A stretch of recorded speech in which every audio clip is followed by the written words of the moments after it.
All of us are looking for codes and values by which to live by, to make sense of the decisions we make, and if there's any patterns in what seems to work and what doesn't. Our guest today has a very particular perspective on this. Instead of philosophy, moral philosophy, how about thinking about humour, belief in oneself, and one's own luck, and even our susceptibility to magic, how they all play a pivotal part in our lives, and if so, why? Today we're talking to the best-selling author, Professor Richard Wiseman.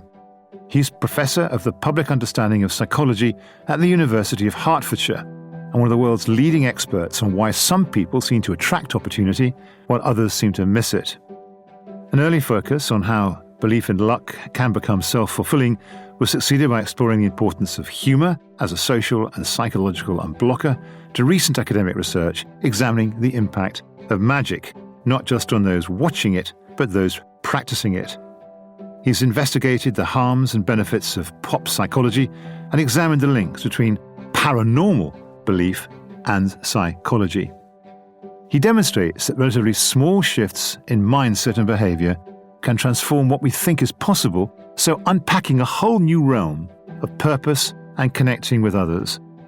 And in a world where many of us are reassessing what fulfilment really means at work, at home, and in our communities, his insights couldn't be more valuable. So welcome to the We Society, Richard.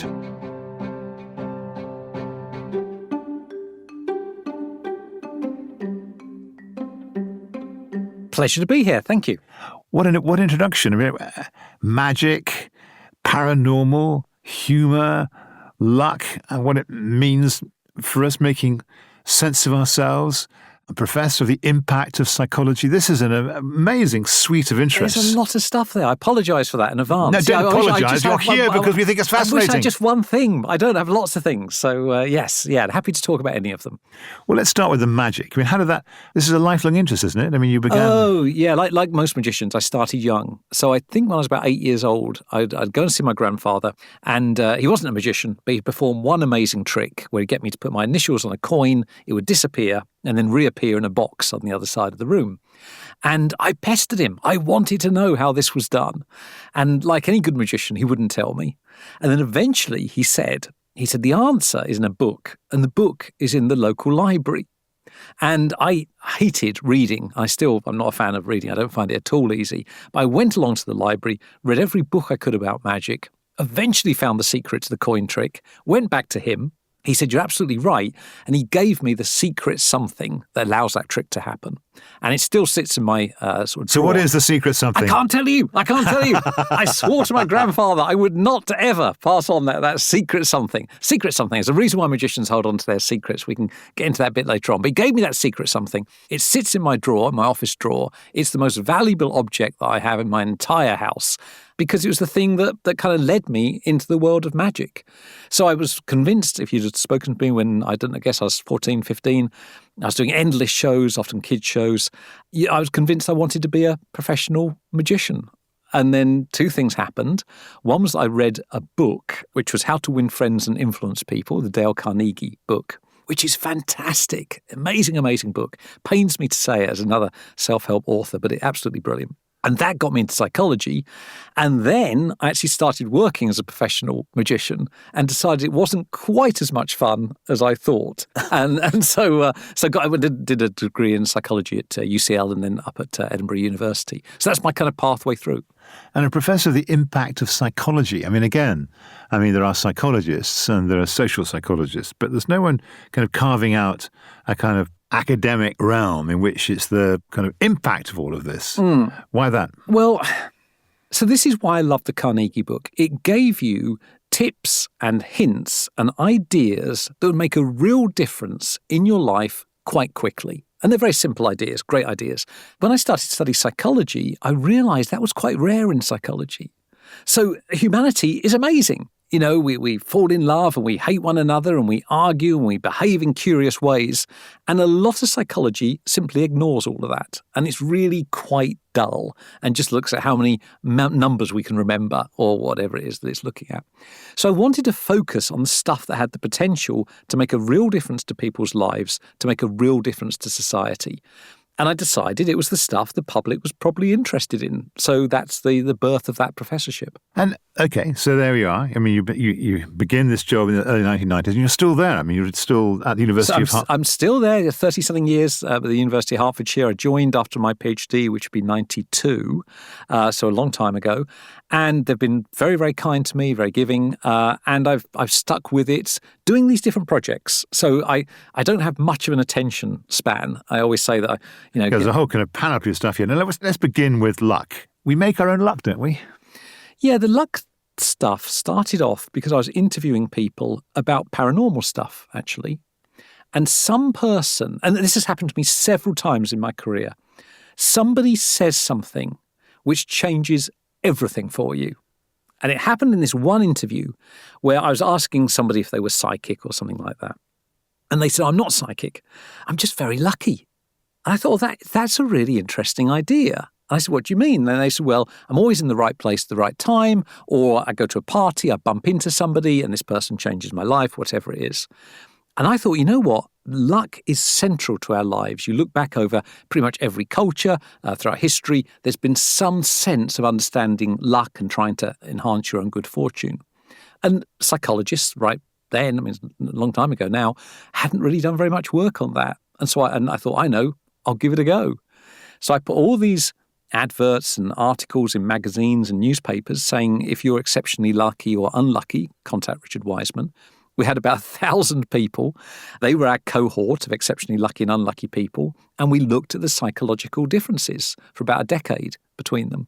And it was kind of amazing that you could see that lots of these people were creating their own good and bad fortune by the way they were thinking and behaving. And they didn't realize it. To them, it just looked magical. But when you looked at it in a particularly psychological way, you could see some of the strategies that they were using. And that became the basis of the work. Well, come on. I mean, that's tantalizing. So what are the strategies? What are those strategies? I think with a lot of the lucky people, there was a kind of openness. They knew their goal. They knew where they were heading. They just weren't certain how they were going to get there. And so they were very flexible people. They kind of would think, okay, the wind's not blowing in this direction. I'm not going to go this way. I'm going to go that way. So they're very open. And in fact, a colleague of mine has done work on flexibility and simple things like trying different sorts of restaurants or rearranging your furniture or watching TV programs you don't normally watch. All those things induce that sense of flexibility, of not having a single plan. You have a goal, but not a plan. And they had that big time, and that mattered to them. They're also open to opportunities. And so we did an experiment, which has now become actually quite a well-known experiment, where we asked them to flick through the pages of a newspaper and count the number of pictures or photographs in the newspaper. Pretty dull, 1, 2, 3, 4. What we didn't tell them is there were 2 opportunities in the newspaper. Half-page adverts. One of them said, stop counting the pictures, there are 58 of them in the newspaper. The other said, tell the experimenter you've seen this and win £1,000. And the unlucky people, who are very focused, went straight past these huge opportunities. The lucky people would stop and go, oh my goodness, that's great. Do I get the money? I would explain it was just an experiment. They weren't that lucky. So there is this kind of openness, this expansiveness to their worldview that I think drives it. So that's one. Second, they tend to be very intuitive people. The unlucky people didn't have that sense of intuition, and they were certainly very scared of trusting it. They just tended to be stuck in a rut. Third, as you might imagine, the lucky people are very confident the future was going to be bright. The unlucky people convinced it was going to be dreadful. And fourth, and this is one that really mattered, and it's become a huge topic since, is resilience. Yeah. The lucky people were astonishingly resilient. Whatever happened to them, they bounced back. So I can remember there was one lucky guy that came in, I think it was his 2nd or 3rd interview. He'd fallen down the stairs in between, broken his leg. And I said, oh, presumably you don't think you're quite so lucky. He said, what do you mean? He said, you never know. He said, last time I got ill, went to hospital, met a nurse, fell in love, the most amazing thing that ever happened to me. There was one unlucky person, multi-millionaire, because he'd won the lottery, hit the jackpot, £3 million it was. And I said, you consider yourself unlucky? And he said, yeah. He said, the same time I chose my numbers, somebody else chose the same numbers. I had to share a £6 million jackpot. How unlucky is that? So you could see these factors bubbling up, and it never occurred to them. So come on, we've got to, you're a self-help man. Our listeners will be charmed and intrigued by what you're saying, and they might be thinking, how can I get some of that? How can I rewire myself to be kind of open and flexible and therefore luckier? So it's a great question. To you, it's a very obvious question. To psychologists, that's a really contentious thing, because some of them will go, you know what, your genes make your brain, the brain makes you. There's not much room for change in there. You can pick any psychological factor at all, intelligence, personality, whatever you want, how lucky you are. A lot of it will be down to your brain, your genes, and so on, and therefore unchangeable. As a social psychologist, I have no interest in that at all. What I am interested in is the bit you can change. And so we had a series of interventions called Luck School, where we tested these things. We went out and we said to... Luck School. Luck School is what we called the series of experiments. I love all this. It's great. So we went out to people. We said, try this intervention for a couple of weeks, see if it makes you feel luckier. And we could hone some of those interventions down. And it was always the simple stuff. I mean, again, psychologists, particularly for a Freudian, will tell you, change takes many, many years. We weren't into that. We wanted a change within a couple of weeks. And so if you take the simplest one, which has now become a very big area of psychology, which is psychology of gratitude, if before you go to sleep, you jot down, and you do have to write it down, it doesn't work if you just think about it, 3 positive things that you'll have a sense of gratitude for in your life, your health, your friends, your job, or something great that's happened over the last 24 hours, or something bad that used to happen that doesn't happen anymore. Thankfulness. Thankfulness would be, another word for it. That builds up this body of evidence that you can't ignore over a couple of weeks. And people start to shift their perception into a luckier person because, my goodness, look at all these amazing things. And when that happens, they start to change how they behave. And one of the things is that when we're a bit more optimistic about the future, people like being around us. And those people provide us with opportunities and help us when we encounter difficulties. Yep. The unlucky people tended to be socially isolated, and they didn't have that network of friends because they weren't much fun to be around and terrible things that happened to them and so on. So managing to do these very small changes, which then made a very big impact, became part of the work that excited me. So the We Society recommends a bit of thankfulness on a daily basis. Absolutely. Write it down. Write it down, though, because it's then that you build up this body of work. You look back at this notebook and go, my goodness, look at all these amazing things. If you're looking for depth and perspective on American democracy right now, I'd strongly recommend Last Best Hope. Hosted by Adam Smith, Professor of American Political History and Director of the Rothermere American Institute at Oxford, each episode is story-filled, rigorous, and packed with insight. The new series opens with an interview with Hillary Clinton, reflecting on America and its place in the world. And later episodes ask some timely questions, such as whether states' rights should now become the battle cry of progressives. And with this year marking the 250th anniversary of the Declaration of Independence, they've got a special 2-part documentary exploring why the authors chose to write it in the way they did and why that still matters. Search for The Last Best Hope and follow it now on all good podcast platforms.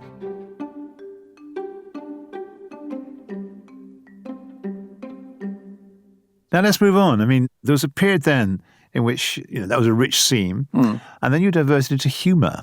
It wasn't long, I know, but you did get. But you were interested in the idea of what makes us laugh. Yeah, I think that's probably more related to the magic. We'll come back to that in a second. Let me just talk about the little next step on the luck stuff. So I did the luck work, and then I go out for a coffee with a CEO friend of mine, and she says, "Is all this noted down? I hope you've noted all this down." It's all noted down. So it's in my notebook. It's a very positive thing. She said, look, I'm in charge of this big organisation, but we've been friends for many years. I'm not very happy. What can you tell me to do to become happier? And I started to talk about the psychology of happiness. And she looked at her watch and she says, can you get on with it? Because I'm quite busy. And I said, how long have you got? And she said, about a minute. And that conversation, that moment, a bit like talking to the person about psychic versus luck, changed everything. I walked away. I thought, what can you tell people in a minute that makes some sort of difference to their life? And that became the basis for the next book, which was 59 Seconds, things you can learn in less than a minute.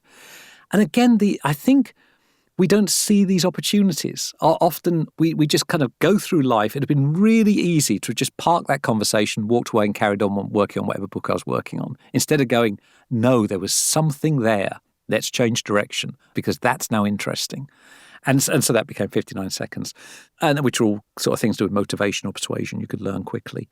So I think it is that openness to change that fascinates me. Sorry, I no, come on. Yeah. I mean, every building block and every answer gets us a little bit further down the road here. What makes us laugh? I mean, there's some. I've been looking at some of the jokes and the world's most famous joke and the best joke. There's some great jokes. Some great jokes. We should talk. Yeah, so the basis of that project. Tell the world's greatest joke. I'm not going to tell the world's greatest joke. It's online. It's awful. And it's a fun joke. It's okay joke. It's the one where I know with the hunters. The hunters and one says to the come on, we've got to have the joke. Come on. I'm not going to tell you the joke. It's not a great joke. Well, I think it's a good one. It's two hunters out in the woods. One falls over, is laying motionless on the ground. The other one panics, takes out their mobile phone, phones emergency services and says, my goodness, my friend's laying motionless. And the person in emergency services says, look, calm down. First of all, we have to make certain they're dead. And there's a pause and a gunshot, and the person comes back on the line and says, right, I've done that, now what? I should laugh, but it is. It is ridiculous. It's that's the biggest response he's ever got in about 20 years of telling it. So that won our competition, but we should explain. So basically, it was the British Association. Now, what's wrong or right with me that I laughed at that? Well, you're very kind and very giving. Perhaps somebody think they're dead to laugh at a joke like that. That's a rather dark thing to laugh at. Well, it's the world's funniest joke, so I think you're allowed to laugh at it. Okay. So that came about because the British Association for the Advancement of Science, they were then, wanted a year-long experiment to get people interested in science. And I did this thing, which I often do, which is when I go into ideas meetings, I know what they're after, I know the brief, but I have no answer. I hope the answer will come to me as I step through the doorway into the meeting. Often it doesn't, and it's just embarrassing. But in that moment, it did. I stepped into the room, there's a panel there. I said, we're going to search for the world's funniest joke. And they said, done, sold, that's it, that's the experiment.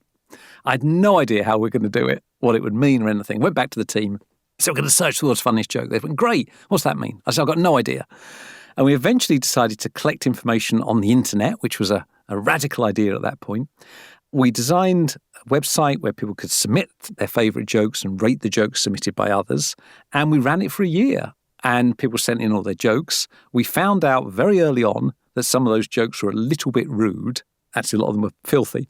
And so I had to employ somebody full-time to go through the jokes of the previous 24 hours and take out the really dirty ones. And they've got an amazing collection of absolutely filthy jokes. And then we allowed the others through, and we could look at the ratings, and the Hunter joke won after a year. And what do you conclude from this? I mean, nothing. No, but there's something there, isn't there? I mean, I think it's kind of, in part of your work, one of your books, you make a reference not just to kind of openness and all the rest of it, but actually a sense of humour. Yeah. And it's true in the world of work, it's true everywhere.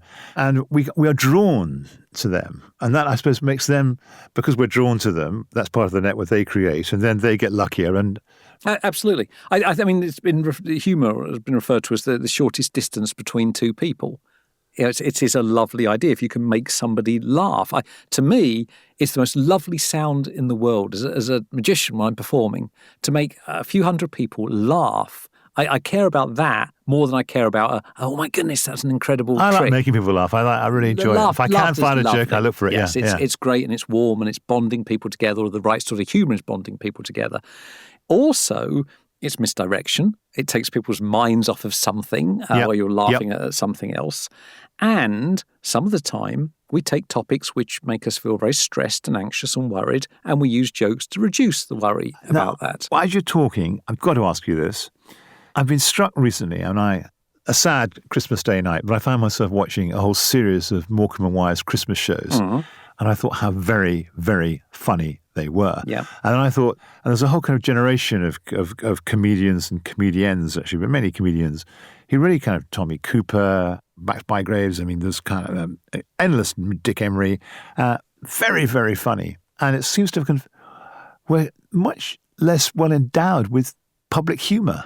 Yeah, I don't know. I mean, I think Am I wrong on that? I don't know. I'm wrong. Am I guilty of thinking of a golden age? Or I think with Morecambe and Wise, they have aged very well. I mean, unlike many of their contemporaries, where we go, oh my goodness, so we can't be saying that anymore, or laughing at that. You could, I think, pretty much look at any Morecambe and Wise show, and it plays well now. And it's because they've got a very special relationship between one another, and we love them. And the material is extremely good. So I think that's always been there, and the generation now will be laughing at stuff that we might not find so funny because it's a different set of markers and so on. But I think humour is very important at bonding people together. It can be used in quite a vicious way as well. It can be used in quite a bullying way. Yeah. There's a lovely Mel Brooks comment, which he said as a performer, his job is to make the audience, to bring out the best in them, to make this audience the best they can be as individuals. And he always tells jokes which do that bond people together. He said it's easy for him to come out, pick on somebody in the front row and turn the audience into a bunch of bullies. That's not what the gig is. It was such a great line, wasn't it, Merrick Morecambe? A famous Andre Previn sketch. I'm playing all the right notes, but not necessarily in the right order. And actually, you laugh at it, but there's a kind of, it does do just what you've described. So you do all that. I should say it's a great Des O'Connor line, because they allegedly hated Des O'Connor, which was, Des O'Connor is a difficult man to ignore, but it's well worth the effort. You guys. Now look, we then get into magic, and this, of course, you were saying earlier, for 8-year-old with your grandfather and the disappearing coin. Obviously, you're preoccupied in a personal sense, but actually, I'm not struggling. But I'm looking forward to hearing how you link that with the impact of psychology, which is your professorial role. Yeah, so that's only been the last few years. So magic is basically my life. All of my closest friends are magicians. I invent magic for magicians. I advise on them and perform shows and so on. It occurred to me at some point that you are learning all sorts of skills as a magician. One of them is obviously confidence. Another is the ability to lie and deceive people whilst actually hopefully being quite likable. Also, you have to practice, so there's self-regulation and focus in there. Then you have to remember all of this stuff in the right order, a bit like the notes on Eric and Ernie. Cope with failure, tricks frequently fail. And then all of these life skills, I think that myself and my friends have all learned through magic. And I don't think any of us realise it, but that's what we've all learned. So I thought, why not take magic and use it as a vehicle with kids to try and develop some of those life skills? And so that's what we've been doing, teaching tricks, where you go, it's not really about the tricks, it's about all of these other amazing life skills. And the big thing about magic is that if you're going to be a successful magician or any sort of performer, you've got to think about the audience. You've got to think about, not am I enjoying this? Are they enjoying it? Now, that's persuasive, but is there any evidence to back it up? None at all. Yes, there is, yes. So we've we've collected some of it. We looked at creativity and magic. So what's interesting about magical thinking is you, first of all, come up with something that's impossible, and you're open to that idea. So if I'm sitting around, in fact, I have been this morning with a group of magicians, and one of them says, look, I've got to make this table levitate. We don't go, oh my God, what are you talking about? Tables don't levitate. You're wasting your time. We don't do that. We go, well, have you tried this or have you tried that? In other words, you take something seemingly impossible and you start to think about ways in which you can achieve it. And that's a phenomenal life skill. And then in order to think of those ways, you have to be quite creative about lateral thinking and so on. The table is heavy as it appears and all this sort of stuff. And with kids, when we taught them very simple magic tricks, you saw a big rise in creative thinking. They started to imagine how impossible things might be possible and how you go about doing that. Much more than, for example, art class or anything like this. So we started to try and add in some of that psychological methodology to underpin what we're doing. So the national curriculum should have a bit of magic every It should year. Only be magic. It should just be magic. You learn about maths. You've got to read about it. Writing instructions to magic tricks. Horrendous. Because you have to think, what does the person know? What do they need to know at this point? And so on. It's a really good exercise for literacy. So I think you can pretty much teach anything through magic, and kids love it. It's fun. Now, this is an amazing panorama of interests and actually insights. But let's kind of try and pull it together. I mean, Good luck. I've been trying to do that for 30 years. Well, we're going to try in the next 5 minutes. Go for it. Go for it.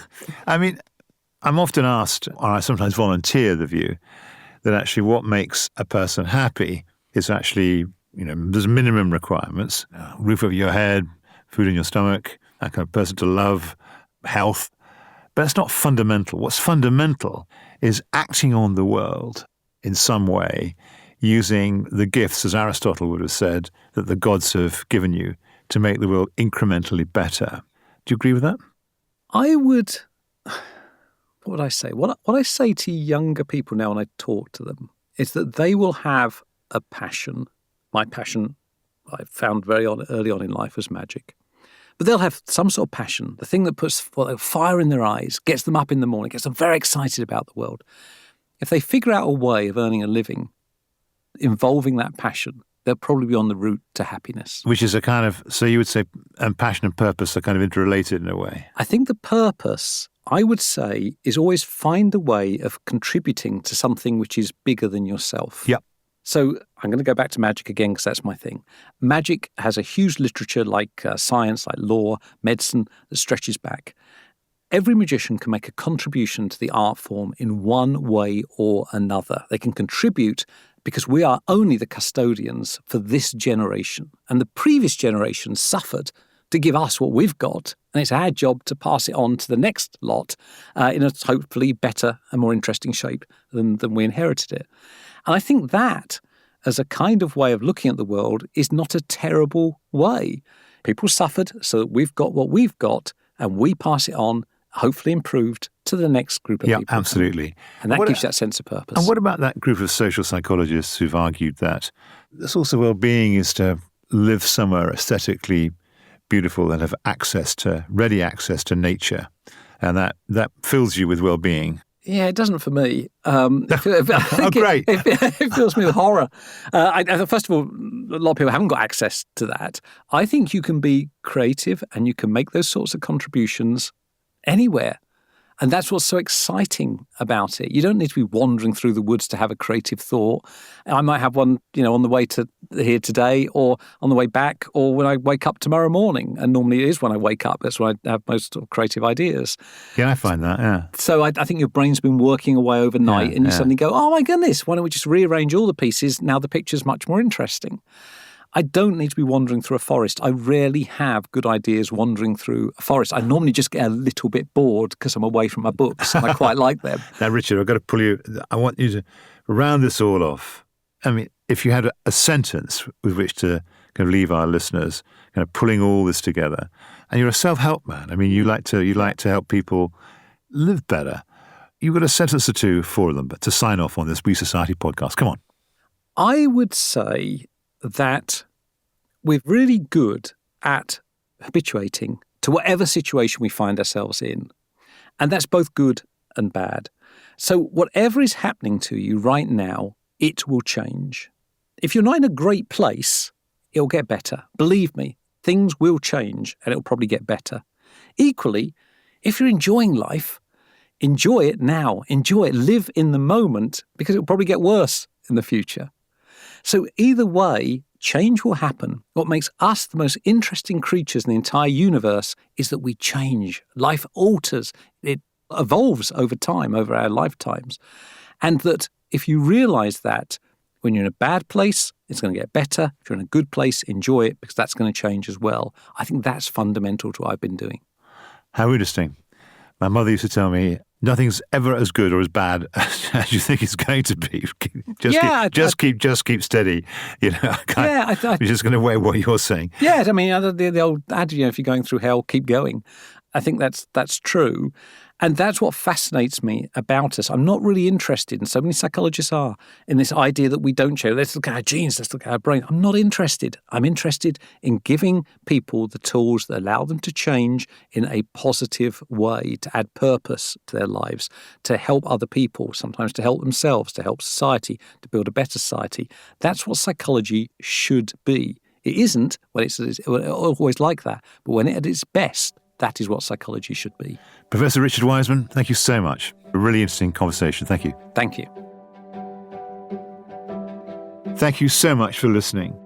The We Society is brought to you by the Academy of Social Sciences in association with the Leverhulme Trust and the Nuffield Foundation. I'm Will Hutton, the producer is Emily Finch, and it's a Whistledown production. If you haven't already, please subscribe to the podcast, leave a comment, share with your colleagues and friends. And thank you so much for listening.